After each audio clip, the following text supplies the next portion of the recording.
আজ জুলিয়ামিন ছাত্র কল্যাণ পরিষদের পক্ষ থেকে ফিলিস্তিনের পক্ষে স্টেপ দেখে আমার হৃদয়, আমার কলিজা অনেক বড় হয়ে গেছে। কারণ বাংলাদেশে যে কোনো রাষ্ট্রীয় ইস্যুতে, যে কোনো ইসলামী ইস্যুতে, যে কোনো ধর্মীয় ইস্যুতে সারা বিশ্বের মুসলমানদের পক্ষে জামিয়া আহমদিয়া সুন্নি আলিয়ার একক ছাত্র সংগঠন জুলিয়ামিন ছাত্র কল্যাণ পরিষদ প্রথম থেকেই আজ পর্যন্ত মাঠে আছে। ঠিক কিনা কথা বলেন?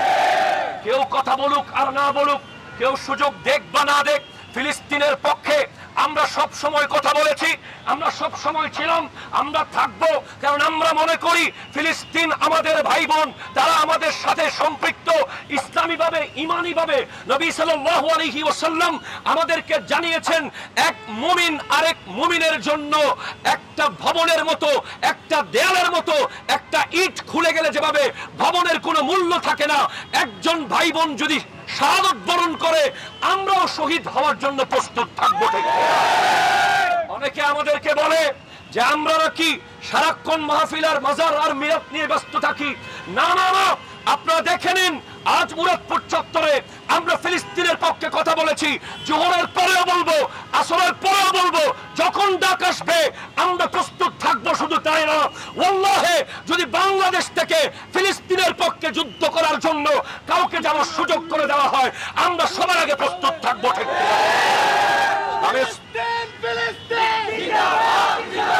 কলম ছেড়ে অস্ত্র ধরো, কলম ছেড়ে অস্ত্র ধরো।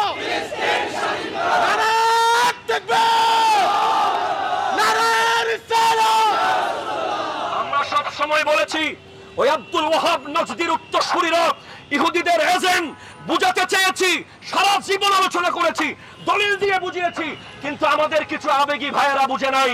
গতকাল হারামাইনের পেজ থেকে কেক কাটার ভিডিও দেখার পরে গোটা বিশ্ব স্তব্ধ হয়ে গেছে।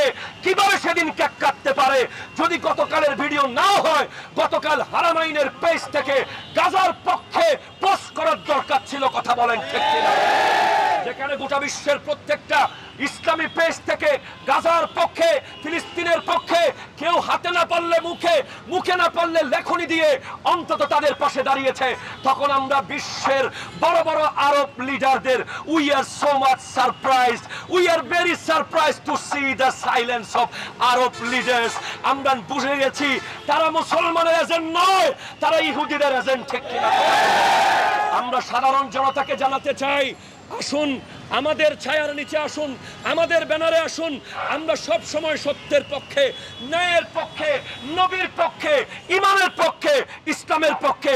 শুধু ফিলিস্তিন নয়, আমার পাশের দেশ ভারতেও যদি মুসলমানের উপরে আঘাত আসে আমরা সবার আগে যেতে প্রস্তুত থাকবো ইনশাআল্লাহ। আসসালামু আলাইকুম ওয়া রাহমাতুল্লাহি ওয়া বারাকাতুহু।